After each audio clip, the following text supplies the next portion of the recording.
विश्वं दर्पणदृश्यमाननगरीतुल्यं निजान्तर्गतम् पश्यन्नात्मनि मायया बहिर्योद्भूतं यथा निद्रया यः साक्षात् कुरुते प्रबोधसमये स्वात्मानमेवाद्वयम् तस्मै श्रीगुरुमूर्तये नमः श्रीदक्षिणामूर्तये यत्किञ्चिद्वास्तु वस्तु प्रणमत कृतिनो ज्ञानतो वा श्रीपूर्णानन्दतीर्थामृतकणपवनस्पर्श धन्यं धरण्याम् यत्सम्पर्कादनर्हामिव हरिहरतां मन्यमाना महान्तः स्वान्तर्व्योम्युप्रशान्तं परिणतिविधुरं ब्रह्मपूर्णं लभन्ते अतसी कुसुमोपमेयकान्तिर्यमुनाकूलकदम्बमूलवर्ती नवगोपवधूविलासशाली वनमाली वितनोतु मङ्गलम् नः निगमकल्पतरोर्गलितं फलम् सुखमुखादमृतद्रवसंयुतम् पिबत भागवतं रसमालयम् मुहुरहो रसिका भुवि भावुकाः। वैदिक धर्म के दो विभाग हैं, एक स्मार्त धर्म, एक भागवत धर्म। दोनों वेदानुकूल है, वेदानुमोदित। तो मूलतः एक होने पर भी शाखा रूप में पृथक है। स्मार्त धर्म का स्वरूप है कौन कर रहा है और क्या कर रहा है। ब्राह्मण कर रहा है, बृहस्पति सौ कर रहा है। इस स्मार्त धर्म का श्रौत धर्म का स्वरूप है। भागवत धर्म का स्वरूप है किसके लिए कर रहा है, चाहे कुछ भी कर रहा है। ये दोनों का साफ साफ से कौन कर रहा है, ये दृष्टि श्रौत स्मार्त धर्म की है, और किसके लिए कर रहा है ये श्रौत भागवत धर्म की है। भागवत धर्म भी श्रौत ही है। अखिल श्रुतिसारम एकम, माने उद्देश्य मनुष्य का यदि हृदय पवित्र है तब वो पवित्र हृदय वाला व्यक्ति कौन है इसकी छानबीन करने की जरूरत नहीं है। स्वादो भी सद्य सवनाय कल्पते, स्वपाक भी चंडाल भी यज्ञ के फल का अधिकारी हो जाता है। सवनाय का सवन फलाय। तो इसमें एक और बात है कि किसके लिए में आस्था प्रधान धर्म तो ये है, पर इसमें फल दाता परमेश्वर है। इसलिए जैसे अनजान में नामोच्चारण भी कल्याणकारी होता है, वैसे अनजान में रूप संबंध भी कल्याणकारी होता है। एक विभाग और, जिस न्याय से अजामिल के द्वारा उच्चारित पुत्र का नारायण नाम अजामिल को कल्याण के मार्ग पर डाल देता है, अजामिल का कल्याण कर देता है, उसी न्याय से पूतना के द्वारा पृष्ठ भगवत शरीर भगवत रूप अनजान में भी उसने भगवान के शरीर का स्पर्श किया और माता की गति प्राप्त की। माने भगवान के नाम रूप ऐसे हैं, ये कर्ता का सामर्थ्य नहीं है और ये कर्म का सामर्थ्य भी नहीं है। ये प्रभु का सामर्थ्य है कि प्रभु के नाम और रूप में जो शक्ति है वो कर्ता की नहीं है, प्रभु की है। तो जो लोग तत्पदार्थ और त्वम पदार्थ का विवेक करते हैं उनके लिए तो इसमें कोई कठिनाई ही नहीं है। त्वम पदार्थ का बल अल्प है, अल्प शक्ति है, अल्पज्ञ है। तत्पदार्थ सर्वज्ञ है, सर्वशक्ति है। उसके एक संकल्प में कोटि कोटि ब्रह्मांड को मुक्त कर देने का सामर्थ्य है। ये बात भागवत में कही गई है।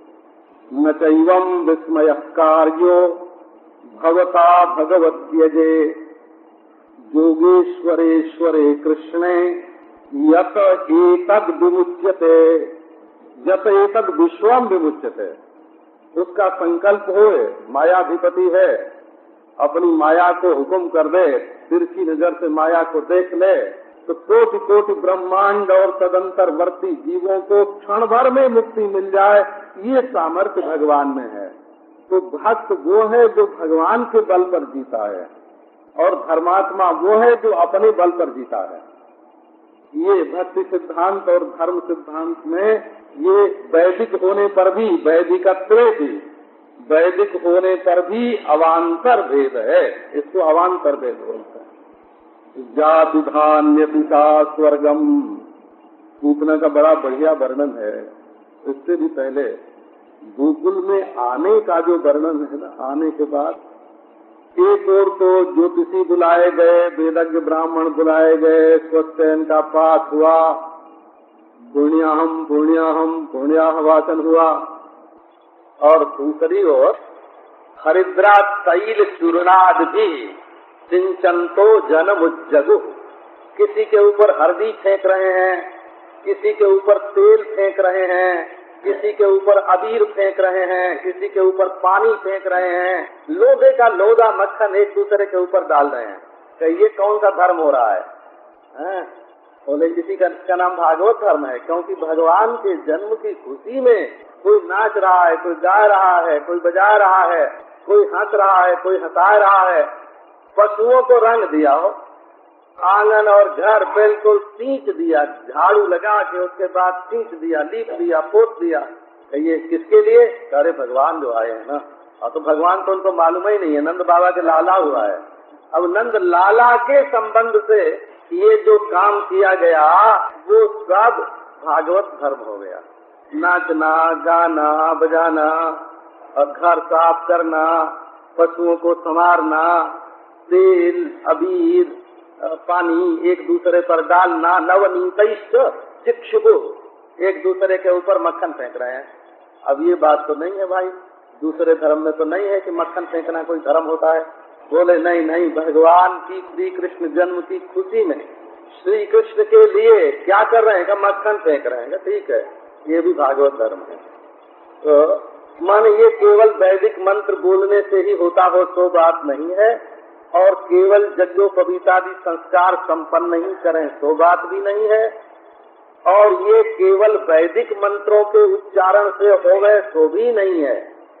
श्री वल्लभाचार्य जी महाराज ने जहाँ भागवत धर्म की व्याख्या की है, ये सब भागवत धर्मी हैं। श्री चैतन्य महाप्रभु, श्री वल्लभाचार्य जी, तो वो कहते हैं कि नामानि जन्मानि कर्माणि च जानि लोके गीतानि, नामानि तदर्थकानि, गायन विलज्जो विचरेद संगः, श्रेण्वन् सुभद्राणि रथांग पाणेर, जन्मानि कर्माणि च जानि लोके गीतानि, नामानि तदर्थकानि, गायन विलज्जो गीतानि, नामानि तदर्थकानि, गायन विलज्जो विचरेद संगः।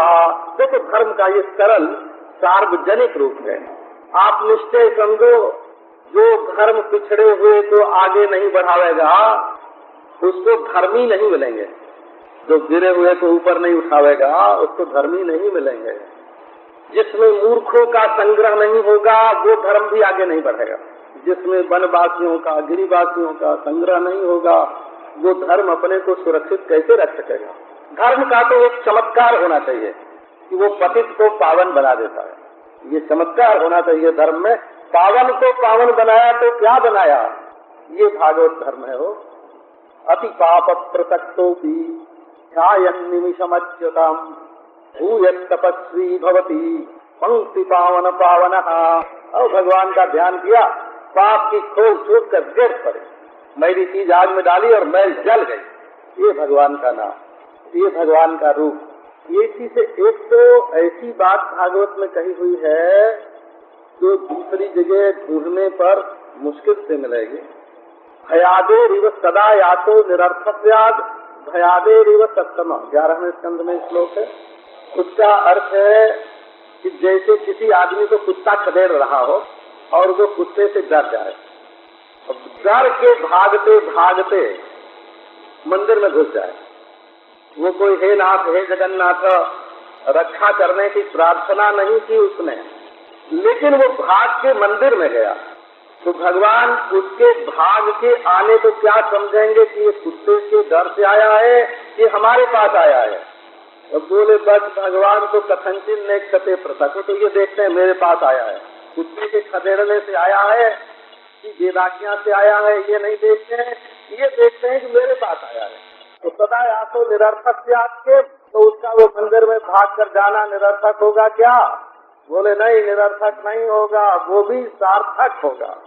कितना सुगम रूप धर्म का। श्रृण्वन सुभद्राणि रथांग पाणेर जन्मानि कर्माणि च जानि लोके गीतानि नामानि लोके गीतानि। इसमें रसिया भी धर्म हुआ हो, रसिया भी धर्म हो गया। ये गाना बजाना, ये लोकगीत, लोके गीतानि, लोकगीत भी धर्म हो गए, ग्राम गीत भी धर्म हो गए। श्रृण्वन सुभद्राणि रथांग पाणेर जन्मानि कर्माणि च। रथांग पाणि भगवान, रथांग होता है चक्र, वो है जिनके हाथ में, उन भगवान को कहते हैं रथांग पाणि।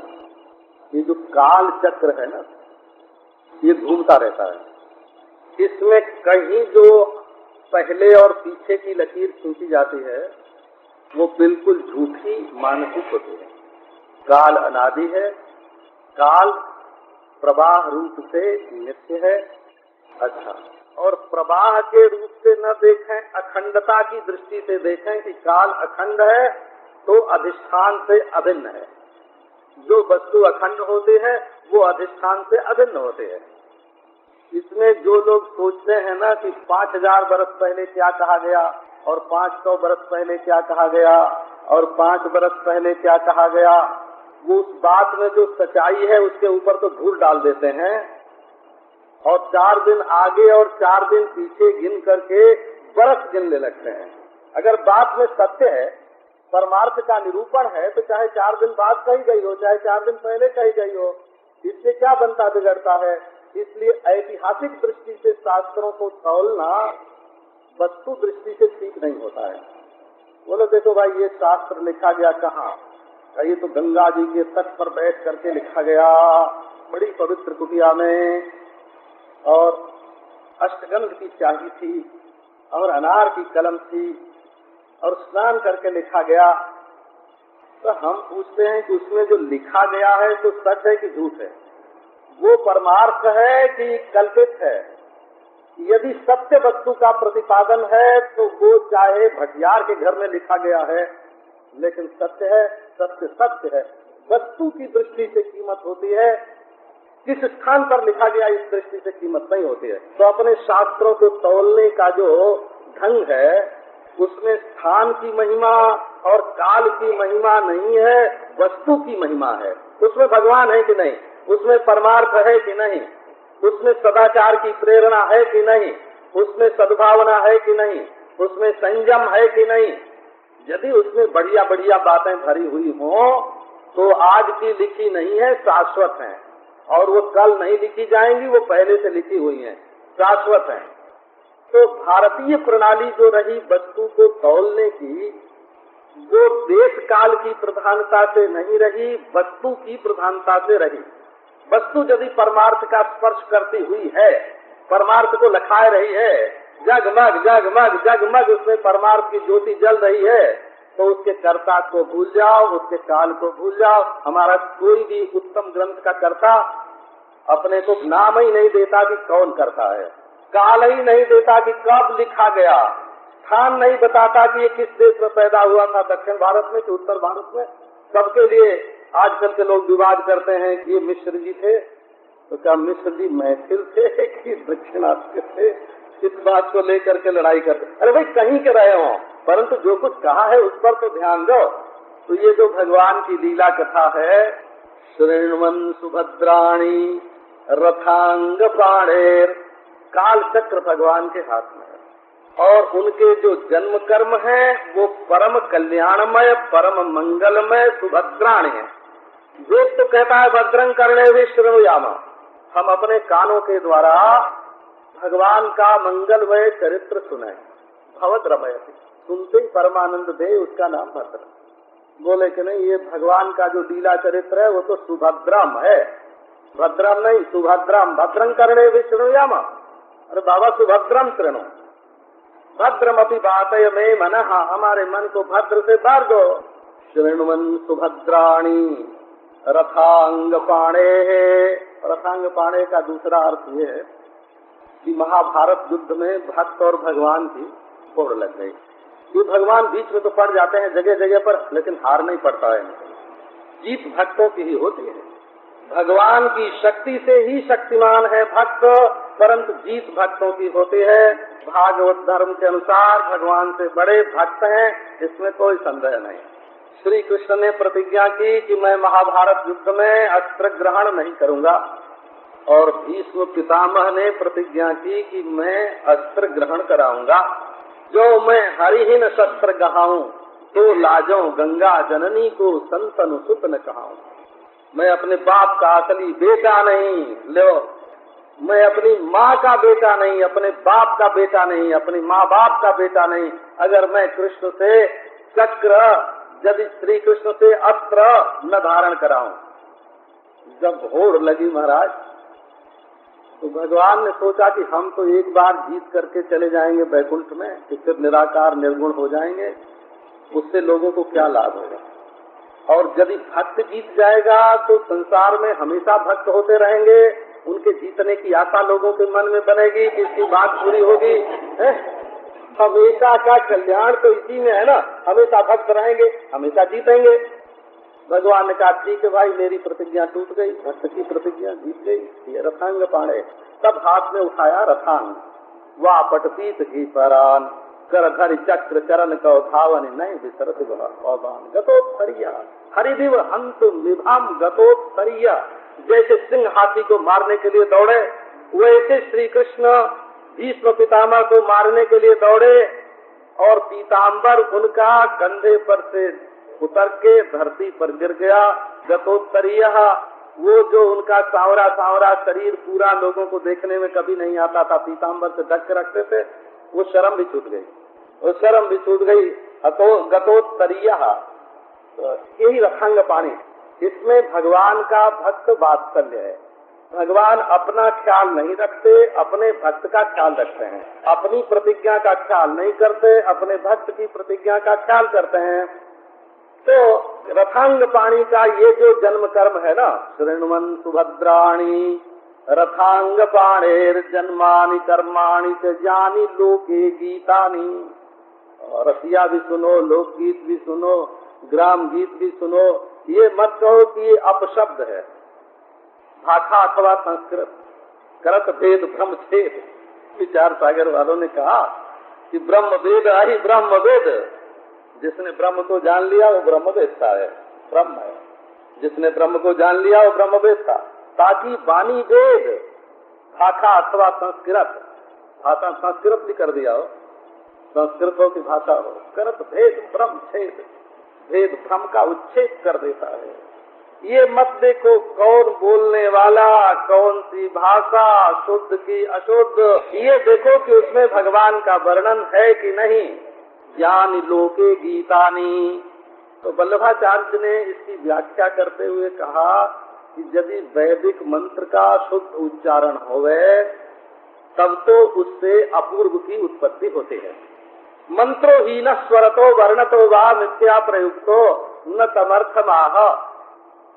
स्वर या वर्ण से हीन यदि मंत्र का प्रयोग होता है तो मंत्र अपना अर्थ ही नहीं बोलता, और स्वबाग वज्रो यजमानम हिनस्ते, वो बाग वज्र हो जाता है। ये है। अब लो बोले ये तो बड़ी भारी, सब लोग वेद पढ़ें तब भगवान की स्तुति करें, भगवान का नाम लें, भगवान का भजन करें, बड़ी भारी शर्त लग गई। तो बोले कि नहीं, जान लोके गीता ने। तो वेद मंत्र अपूर्व उत्पन्न करके अपना फल देते हैं। अपूर्व कर्ता में या अंतःकरण में रहता है, समय पर अपना फल देता है। लेकिन ये जो भगवान का गुणानुवाद है, ये अपूर्वत द्वारा फल नहीं देता है। एक धर्म की विशेषता है, ये अपूर्वत द्वारा फल नहीं देता है, ये स्वातंत्र्य फल देता है। ये दृष्ट सुख है, वो दृष्ट सुख, ये दृष्ट सुख है। भगवान का नाम लिया, कृष्ण कृष्ण कृष्ण, कृष्ण, शरीर में रोमांच हो गया, आंख में आंसू आ गए, कंठ गदगद हो गया, हृदय प्रेम से भर गया। हमारे इस सुख को क्या करोगे? हमारे इस सुख तो अपूर्व जन्य काल विशेष में ये होने वाला सुख है, जो इसी समय रोमांच होता है, इसी समय आंखों में आंसू आते हैं, इसी समय आनंद होता है, तो ये इसी समय है। इसलिए सुख, इसलिए अपूर्व की उत्पत्ति आवश्यक नहीं होती। ये दृष्ट सुख है इसी लोक में तत्काल परमानंद देने वाला। गीतानि नामानि तदर्थकानि गायन विलज्जो विचरेद संगः। इसमें बात यह है कि एक तो फंसे नहीं, ये गाने बजाने वाले, भगवान का भजन करने वाले लोग जो होते हैं ना, इनको फंसाने वाले बहुत होते हैं। तो देखो, पहले ये बात कही गई कि भगवान मथुरा से गोकुल में आए, प्रेम की नदी यमुना ने उनकी मदद की, जो भीतर थे वो बाहर आ गए, गोकुल में आ गए। और गोकुल में आने पर उनकी प्रसन्नता के लिए जो उत्सव हुआ, वो उत्सव नंदोत्सव, वो भागवत धर्म का एक साधारण रूप है। घर घर उत्सव मनाओ, नाचो, गाओ, बजाओ। इसमें वेद का मंत्र बोलने की जरूरत नहीं, इसमें रसिया गाओ, लोक गीत गाओ, ग्राम गीत गाओ। ये नंदोत्सव हुआ ना, ये भागवत धर्म का प्रथम रूप प्रकट हुआ। उसमें दान करो, उसमें दान करो, खुशी मनाओ, खुश खुश खुश। अपने हृदय में जो सोया हुआ आनंद है उसको जागृत कर लो। और इसकी अपूर्व महिमा पूतना के प्रसंग में बताई कि पूतना को बिल्कुल नहीं मालूम है कि ये भगवान है, और किसी तरह की अच्छाई पूतना में नहीं है, नीयत भी खराब है। और मार डालने के लिए उसने श्री कृष्ण को गोद में उठाया, परंतु श्री कृष्ण के रूप का जो स्पर्श है, जैसे अजामिल का नाम स्पर्श है, वैसे पूतना के लिए श्री कृष्ण का रूप स्पर्श है और पूतना का कल्याण हो गया। ये भाव की अपेक्षा नहीं रखते हैं, ये भक्ति की अपेक्षा नहीं रखते हैं, ये वस्तु गुण से ही कल्याण करते हैं। बड़ा बढ़िया लगा चरित्र राजा परीक्षित को। वैसे पूतना के चरित्र में कई बातें बड़े महत्व, भगवान की रक्षा की गई 2 बात है, उस पर आपका ध्यान होगा। गोपुच्छ ब्राह्मणादि गोमूत्रेण स्नापयित्वा, गोमूत्र से श्री कृष्ण का स्नान कराया गया, न गंगा जल से न अमृत से। गोरजसार्भकाम, गाय के पांव की धूल लगाई गई कृष्ण के शरीर में।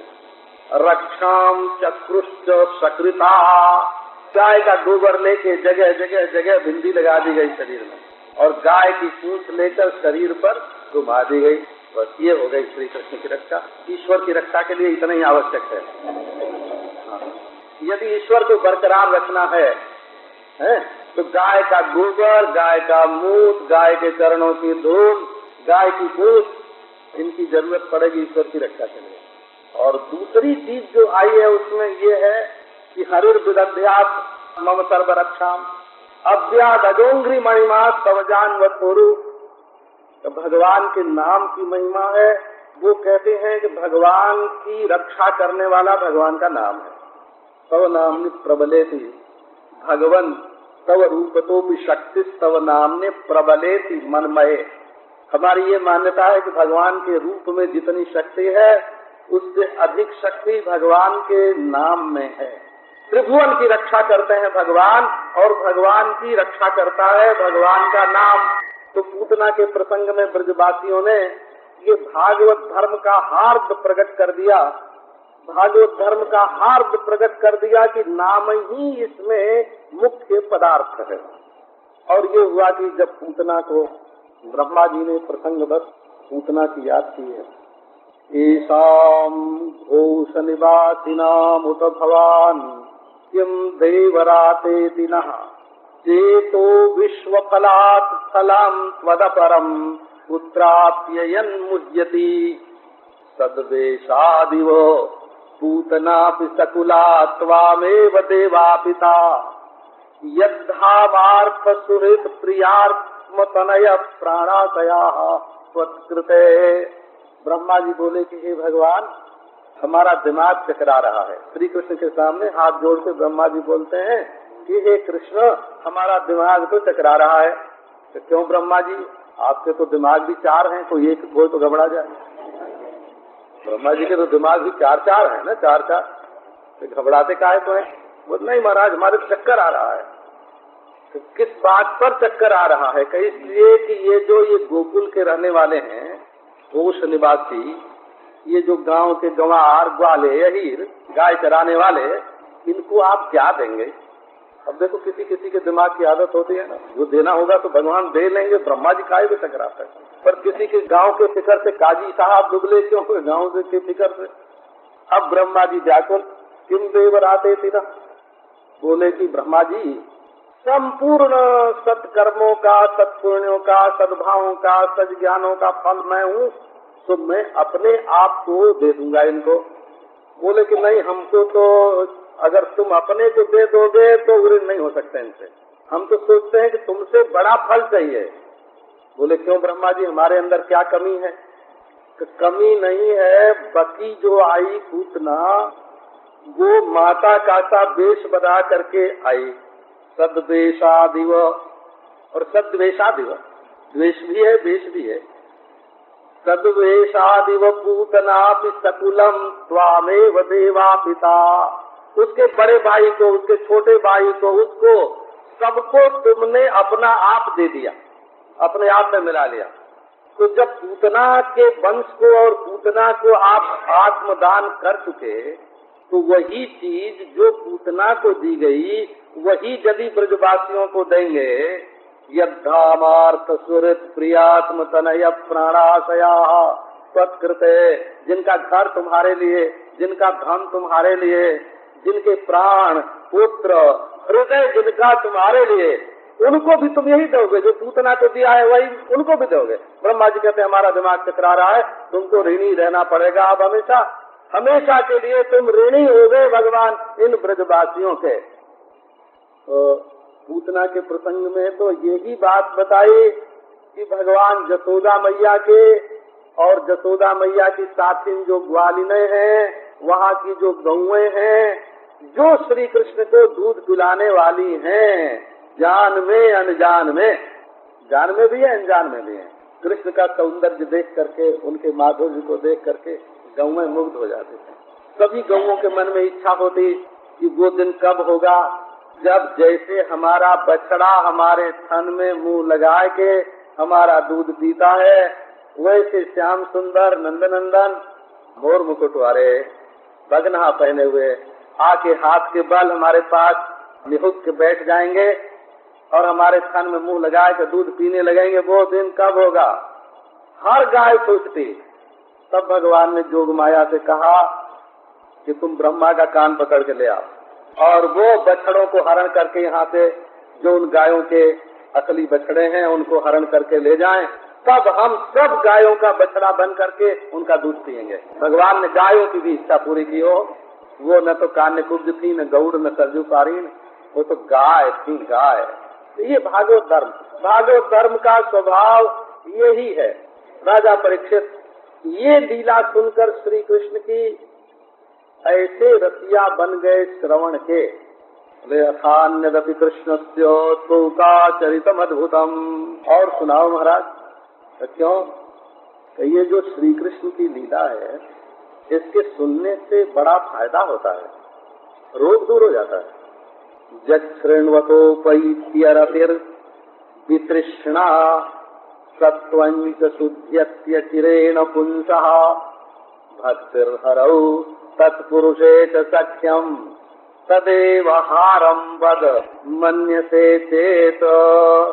परीक्षित ने प्रश्न किया, जृण्वतोपैत्यरति वितृष्णा, ये जो ईश्वर में तो अरुचि हो रही है और विविध विषयों की प्यास लग रही है। देखें अपने मन की दशा को देखें। बोले यदि आप श्रवण करेंगे तो क्या होगा? विविध विषयों की तृष्णा मिट जाएगी और भगवान में जो अरुचि है सो मिट जाएगी। भगवान में रुचि उत्पन्न होगी तो विविध विषयक तृष्णा नहीं रहेगी। सत्वंच शुद्ध्यति, और अंतःकरण तत्काल शुद्ध हो जाएगा। भक्तिर्हरौ तत्पुरुषे च सख्याम, भगवान की भक्ति आवेगी हृदय में और भगवान के भक्तों से मैत्री होगी। मैत्री से पता चलता है वो ये आदमी कहाँ बैठता है, किससे ज्यादा दोस्ती रखता है, इसके मन में क्या बड़ी चीज है। यादृशान सन्निविशते यादृशांश शोक सेवते, ये आदमी और स्वयं इसके मन में क्या बनने के विचार हैं। बस 3 बात से पता लग जाएगा ये आगे क्या होने वाला है। 3 बात से मनुष्य की होनी का पता लग जाता है। ये कहाँ जा रहा है, कहाँ बहा जा रहा है। यादृशान सन्निविशते यादृशांश शोक सेवते यादृगिच्छेच्च भवितुम तादृग भवति पुरुषः। जो भक्त का संग करेगा वो भक्त हो जाएगा। जो भगवान का नाम उच्चारण करेगा उसके हृदय में भगवान का निवास होगा। जो भगवान का ध्यान करेगा वो भगवानमय हो जाएगा। ये विश्व सृष्टि से ऐसे बातचीत ज्यादा करने से कोई पार नहीं होता हो, बल्कि बातचीत तो संसार में और फंसाती है। ये बात चातुरी संसार से निकालने में समर्थ नहीं। इसके लिए तो अपने कानों को भर लिया जाए। एक जगह भागवत में ऐसा बढ़िया वर्णन आया, अभी सुनाते हैं आपको।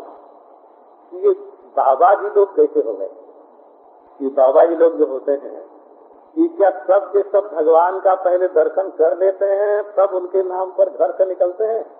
बोले कि नहीं दर्शन वर्शन नहीं होता।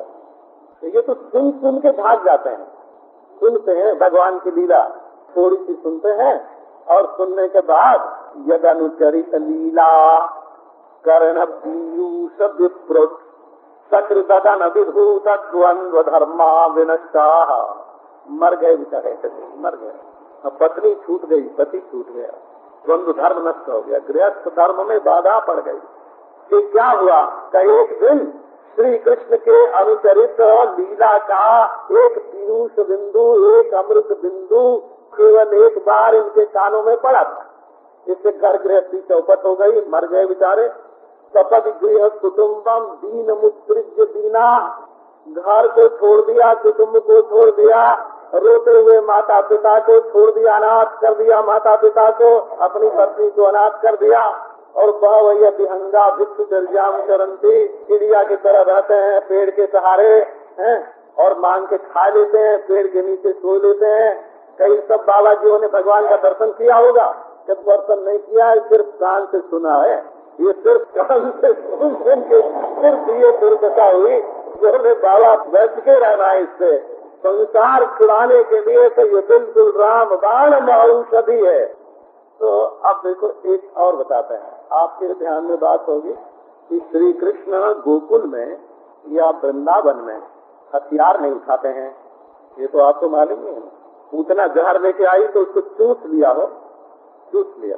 हाँ, और सकटासुर छकड़े में बैठ के आया तो उसको सिर्फ पांव के अंगूठे से छू दिया और तृणावर्त उड़ा के ले गया तो सिर्फ गले को पकड़ लिया। यहाँ की पद्धति दूसरी है। ये ब्रज की जो पद्धति है वो हथियार से मारने की नहीं है। यहाँ तो प्रेमई की मार मारा जाता है, तो मारते हैं, यहाँ भी है, लेकिन मरो और जियो, जियो और मरो, मरते जाओ जीते जाओ। दिन भर में 100 दफे मरो और 100 दफे जी जाओ। ये प्रेम में जो मृत्यु होती है ना, कि वो 100 दफे जीने और 100 दफे मरने के होते हैं। मर मर के जियो, जी जी के मरो। तो अब वो जो वर्णन किया, एक दिन जसोदा मैया के घर में नाक्षत्रिक उत्सव था। ये अपने धर्म में ऐसी बात है कि मरने का उत्सव ज्यादा नहीं मनाते हैं। ये निर्माण उत्सव तो लोगों ने पीछे से ढूंढ लिया हो, है ना। असल में उत्सव जो मनता है वो जन्म का ही मनता है, खुशी का उत्सव मनता है। तो यहाँ तक कि जिस दिन को जन्म हो ना उस दिन को उत्सव मनावे, जिस महीने में जन्म हो उस महीने में उत्सव मनावे, जिस नक्षत्र में जन्म हो उस नक्षत्र में त्रैमासिक पदार्थ कटो को वृत्त जन्मर्थ जोगे समवेत जोशिता। तीसरे महीने में वही जन्म नक्षत्र श्री कृष्ण का रोहिणी नक्षत्र आया और गांव भर में सब जगह निमंत्रण फिर गया। बिना निमंत्रण के भीड़ हो गई, वेद पाठ होने लगा, पूजा होने लगी, दान होने लगा। इतनी भीड़ की जसोदा मैया ने श्याम सुंदर को एक बैलगाड़ी के नीचे छकड़ा, छोटी बैलगाड़ी, उसके नीचे झूला डाल के उसी में पौधा दिया, झूले में हो। अब छकड़े के ऊपर वो देख तो लकड़ी की गाड़ी है, और लकड़ी की गाड़ी के ऊपर बहुत सामान रखा हुआ था, बर्तन रखे हुए, तरह दूध भाजनम, दही रखा हुआ, दूध रखा हुआ, घी रखा हुआ, मट्ठा रखा हुआ, सब उसी पर रखा हुआ। अब देखो भगवान सोचते हैं कि मेरे ऊपर रसांतर की स्थापना। देखो एक जड़, एक तो चेतन हो गया नीचे और जड़ हो गया ऊपर, छकड़ा। ये व्यवस्था जो दुनिया में है ना, जिसमें मनुष्य को हीन शक्ति मानते हैं और धन दौलत को बड़ी शक्ति मानते हैं, वो व्यवस्था दुनिया में भगवान को पसंद नहीं है। मनुष्य ऊपर रहेगा, पैसा ऊपर नहीं रहेगा। मनुष्य में चैतन्य प्रगट है और धन दौलत में चैतन्य प्रगट नहीं है। तो धन दौलत मनुष्य के लिए होता है, मनुष्य धन दौलत के लिए नहीं होता। नहीं मधुकरी रसांतरम स्थातुम शक्नोते। भगवान ने कहा मेरे ऊपर जड़, चेतन के ऊपर जड़ की स्थापना और जड़ में रस की स्थापना, ये नहीं चलेगा। तो उन्होंने धीरे से अपने पांव से उसको छू दिया। विध्वस्त नाना रस कुप्य भाजनम, केवल भगवान के चरणारविंद के स्पर्श से ही गाड़ी उलट गई। अनिवेद्यमाम यदि कृतो मधुत्सव, रोने लगे हो, रोने लगे। चरणा उदक्षिपत, पहले तो आई नींद कि हे भगवान आपका उत्सव देखने के लिए हमको तो कोई जगह ही नहीं मिलती है, किसी की आंख में जगह नहीं है, सब उत्सुकता से देख रहे हैं, तो आप ही थोड़ी सी जगह दे दो कि हम ये उत्सव देख तो जाएं। तो निद्रा आए, आओ आओ देवी आओ। फिर बसुना सत्कृताम ददात, फिर बाद में जब जगे तो देखा मैया कहाँ है। ये देखो, ये एक बार मैं सुना चुका, इस बात का निर्वाह किया गया है भागवत में कि कोई भी उपद्रव होता है तो उस समय दृष्टि भगवान पर नहीं होती है।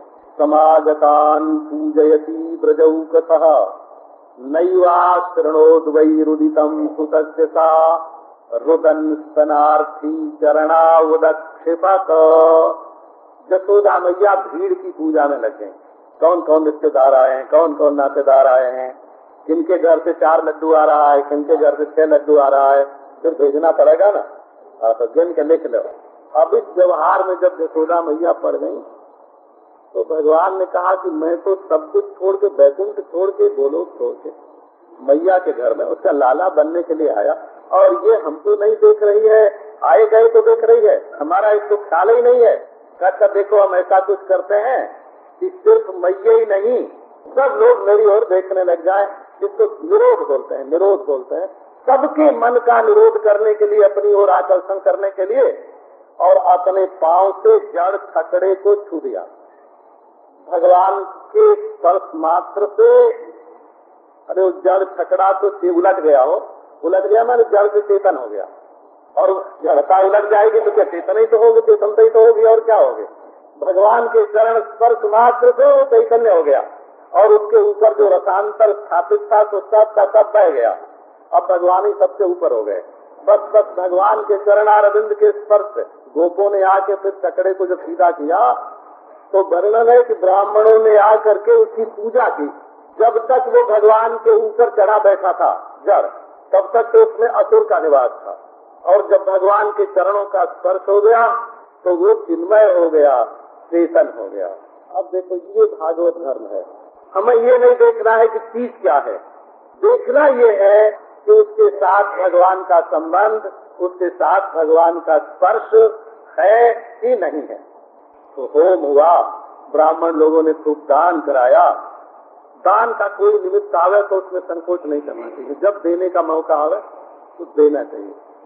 तो बड़ा के ब्राह्मणों ने कहा कि देखो बड़ा भारी ग्रह था तुम्हारे बेटे पर, ये जो छकड़ा गिर गया ना, ऐसे कहा बड़ा भारी ग्रह था नंद बाबा तुम्हारे बेटे के ऊपर, जो ये छकड़ा गिर गया वो तो कृपा करके तुम्हें बचा दिया भगवान ने, और तुम्हारे धर्म से बच गया। अब तो देह दानम दिजाती नाम, दान करो बाबा, दान करो। कहा लो भाई दान करो, ये रखा क्या रह के क्या करेगा, दान करो। दान किया। अब ऐसे ये चरण स्पर्श से कल्याण हुआ। शकटासुर को मालूम नहीं था कि ये भगवान है, वो तो कंस का भेजा हुआ बच्चों को मारने के लिए घूम रहा था और एक साधारण बच्चा समझकर श्री कृष्ण को मारने के लिए आया था। लेकिन उसको भी श्री कृष्ण के चरणारविंद का स्पर्श हुआ तो उसका कल्याण हो गया। और यदि कोई जानबूझ करके श्री कृष्ण के चरणारविंद का स्पर्श करे तो उसके लिए क्या होगा? अनजान में यही भागवत धर्म की ननीश्वरो नुभजतो विदुषो भी साक्षात श्रेयस्पन होते, ये ऐसे शब्द हैं गोपियों के लिए हो। गोपियों के लिए श्रीमद् भागवत में ऐसे शब्द हैं कि जो बच्चे कच्चे लोग पढ़ते हैं ना, जिनका कोई संप्रदाय नहीं, कोई गुरु नहीं, पढ़ते हैं, बहुत अच्छा करते हैं, वो तो तारीफ करने लायक है, लेकिन वो समझते नहीं है। भागवत में गोपियों के लिए ये वर्णन आया है, द्वेमा स्त्रियो वन शरीर व्यभिचार दुष्टा कृष्णे क्वचैत परमात्मनि रूढ़ भावा। जाति से हीन है, आचार से हीन है, ज्ञान से हीन है। उस शब्द को बोले जिसका मूल में प्रयोग है तो अनजान आदमी डर जाएगा। तो अच्छा, आचारहीन, जातिहीन, ज्ञानहीन, लेकिन श्री कृष्ण से प्रेम कितना। कृष्णे क्वचैत परमात्मनि रूढ़ भावा। बोले बात क्या है? तो बात ये है कि यदि कोई अज्ञानी भी अविदुषो, अज्ञानी से अज्ञानी पुरुष भी भगवान का भजन करे, ननीश्वरो नु भजतो विदुषो भी साक्षात श्रेयस्पनोति। अज्ञानी से अज्ञानी भी भगवान का भजन करे बिना समझे बुझे, तो जैसे अनजान में पिया हुआ अमृत कल्याण कर देता है, वैसे अनजान में भी भगवत नाम, भगवत रूप, भगवत भाव कल्याण कर देता है। नन्वीश्वरो नु विदुषो भजतो साक्षात श्रेयस्कनोत्यगदराजैवोपयुक्ता। अरे तुमने कृष्ण क्या बोल दिया? अमृत पी लिया। तुमने कृष्ण का स्पर्श क्या कर लिया? अमृत पी लिया। तुम जानो कि मत जानो, अजानतोप्यात्म गुणम कुर्यात्। जो नहीं जानता है उसको भी ये अपना गुण करके दिखावेगा। तो वो जो कर्ता की प्रधानता से जो धर्म की स्थापना हुई थी, उसकी जगह पर भगवान की प्रधानता से धर्म की स्थापना, अनुग्रह की प्रधानता से, भगवत कृपा की प्रधानता से धर्म की स्थापना। गोपी बहुत अच्छी है, ये दूसरी बात हुई। गोपी बहुत अच्छी है, उसमें कोई संदेह नहीं। लेकिन गोपी अच्छी हो चाहे न हो, उपजा का भी तो कल्याण होता है। तो भगवान सर्व का कल्याण करने के लिए, आप लोग बुरा तो मत मानना, लेकिन भालू की बेटी से जो ब्याह कर सकता है तो वो किसको अस्वीकार करेगा? सोचो, जाम्बवान थे ना, जाम्बवान, उनकी बेटी जाम्बवती है ना, वो तो सबको स्वीकार करने के लिए तैयार हैं। और वो गोवर्धन की तलहटी में, और वो छोटी सी चट्टान पर, और वो प्रभंग ललित भाव से खड़े होकर वो बांसुरी बजा बजा कर लोगों को बुला रहे हैं, आओ रे, आओ रे, आओ रे। उनका दरबार सबके लिए खुला है, उनकी छाती सबके हृदय से लगाने के लिए खुली है। ओम शांति।